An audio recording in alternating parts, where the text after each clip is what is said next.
और अब जो घटना आई है, वहाँ एक मौलाना थे, उसको पुलिस के लोगों ने ज़बरदस्ती जो है पीटने का काम किया है। ये पूरी तरीके से नीतीश कुमार जी अचेत अवस्था में चले गए हैं। लॉ एंड ऑर्डर में आप सब लोग जनता के नौकर हैं, जनता मालिक है, जनता के पैसों पर आपको जो है आपका महीना मिलता है, सैलरी मिलता है, और आप जनता को जो है बेरहमी से जिस हिसाब से पिटाई की जाए। मुसलमान भाइयों के प्रति अगर कोई बुरी नज़र से देखने का काम करता है तो उन बुरी नज़र वालों को नज़र अच्छी कैसे की जाए, हमें हर तरीके पता है। इंसाफ नहीं होता जब तक दोषी डीएसपी को सज़ा नहीं दिला देते, तब तक हम लोग चुप बैठने वाले नहीं हैं।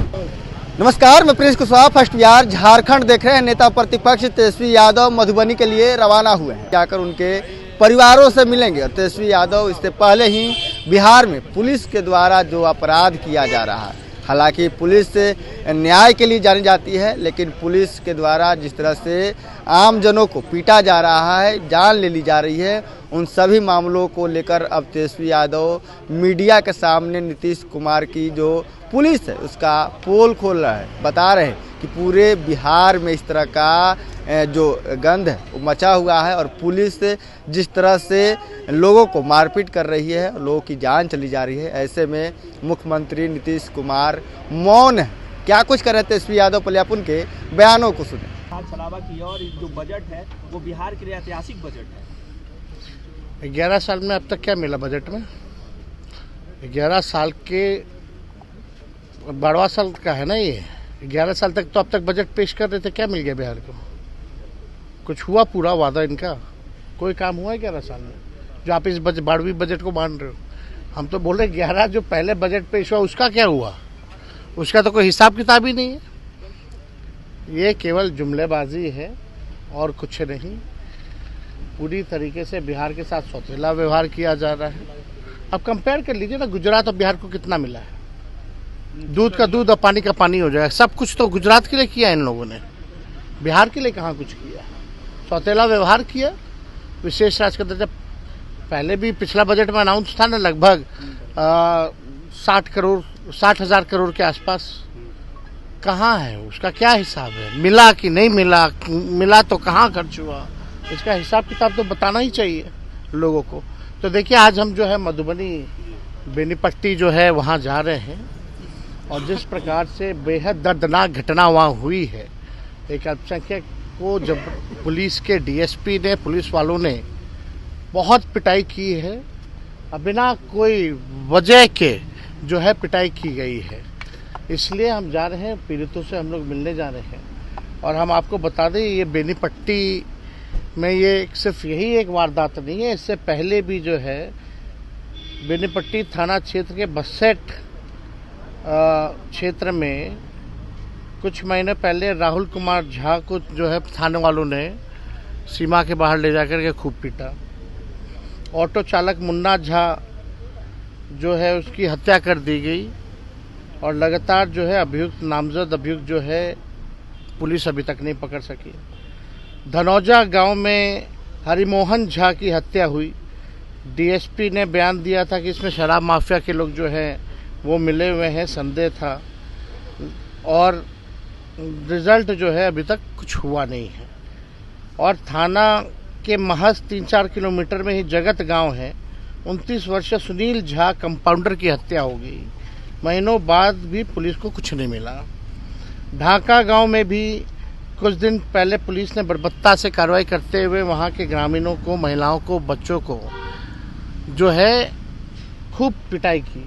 अभी तक उस पर किसी ने संज्ञान नहीं लिया। और अब जो घटना आई है, वहाँ एक मौलाना थे, उसको पुलिस के लोगों ने ज़बरदस्ती जो है पीटने का काम किया है। ये पूरी तरीके से नीतीश कुमार जी अचेत अवस्था में चले गए हैं। लॉ एंड ऑर्डर समाप्त हो गया है। हम उन पुलिस अधिकारियों को कहना चाहते हैं कि संविधान की शपथ लेते हैं आप। अगर मानसिकता अगर आरएसएस की लेकर के या किसी विचारधारा की लेकर के आप चल रहे हैं तो ये गलत है।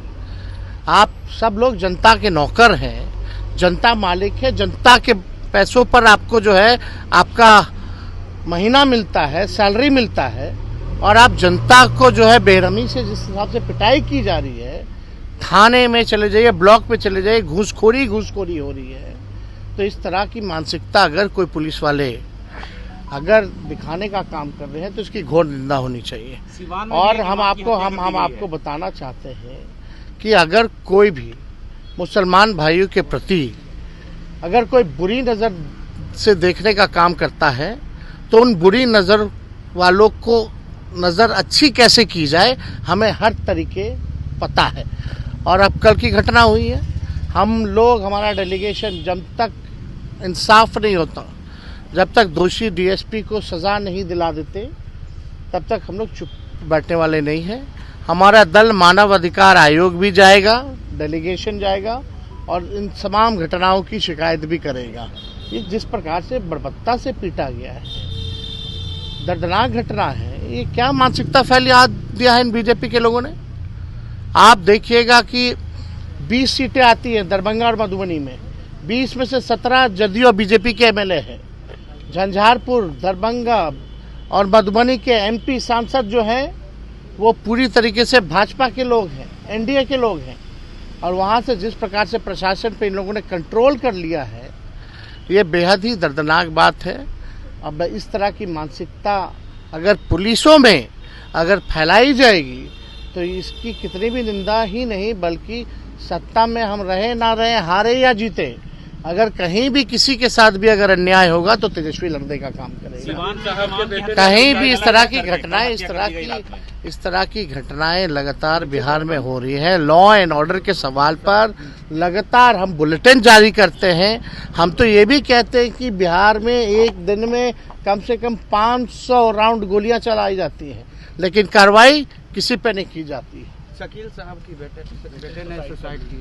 हमको अभी दुखद सूचना जो है अभी प्राप्त हुई है। हम देश जो है तो आपने सुना, साफ तौर पे तेजस्वी यादव आंकड़ा बता रहे हैं कि बिहार में सिर्फ मधुबनी का नहीं है, वो बता रहे हैं किस तरह से ऑटो चालक की भी पुलिस ने पीट कर ली। इसके साथ ही मधुबनी में एक डीएसपी का भी जिक्र कर रहे हैं जिसने पीट कर एक व्यक्ति की जान ली है। और ऐसे दर्जनों उदाहरण तेजस्वी यादव बता रहे हैं, कह रहे हैं कि जब तक न्याय नहीं मिलेगा तब तक हम लोग चुप नहीं बैठेंगे, मानव अधिकार भी जाएंगे और लड़ाई भी लड़ेंगे। नीतीश कुमार मौन है, मौनी बाबा बने हुए हैं, उनको कुछ समझ नहीं आ रहा। बहरहाल को इतना ही, जिससे तमाम बन रहे हैं फर्स्ट बिहार झारखंड देख रहे हैं। पैनोरमा ग्रुप, जो सोचता है वो करता है।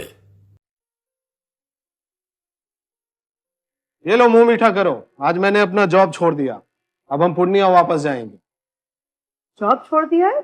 मतलब ये घर कैसे चलेगा, हम करेंगे क्या, और माँ बाबूजी क्या बोलेंगे? इसलिए मैं एक और मिठाई का डब्बा लाया, अपने बिजनेस के लिए लोन अप्रूव हो गया। अरे लोन अप्रूव हो गया वो तो ठीक है, लेकिन पूर्णिया में हम रहेंगे कहाँ? अपना घर भी तो नहीं है वहाँ। इसलिए तो एक और मिठाई का डब्बा अलग से लाया हूँ। हमने पूर्णिया में घर ले लिया है, पूर्णिया के ई होम्स पैनोरमा में। पूर्णिया में पैनोरमा ग्रुप लेकर आए हैं ई होम्स पैनोरमा। बड़ा घर, आलीशान जिंदगी और अत्याधुनिक सुविधाओं के संग। अरे अब क्यों मुंह मीठा करवा रही हो? क्योंकि हम घर वापसी जो कर रहे हैं। घर वापसी की खुशी पूर्णिया में ई होम्स पैनोरमा के संग। E homes panorama, luxurious lifestyle redefined.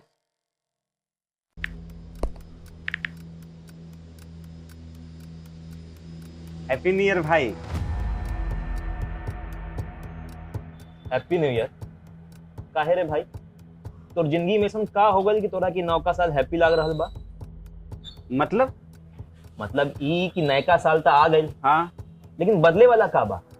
उहे पर्चा लीक होई, उहे नौकरी खातिर मारा मारी, काम धाम के चक्कर में पलायन, उहे बेरोजगारी, मेडल लटकत रही गला में, माथा पर दुख और चिंता के गोड़ छपाई, सरकार से हक के खातिर रोवा, धरना, प्रदर्शन, लाठी खा, मार खा, थप्पड़ खा। 20 साल से दुख चिपकल बा, कहवा से हैप्पी हो रे भाई? बात तो तू एकदम सही बोला था।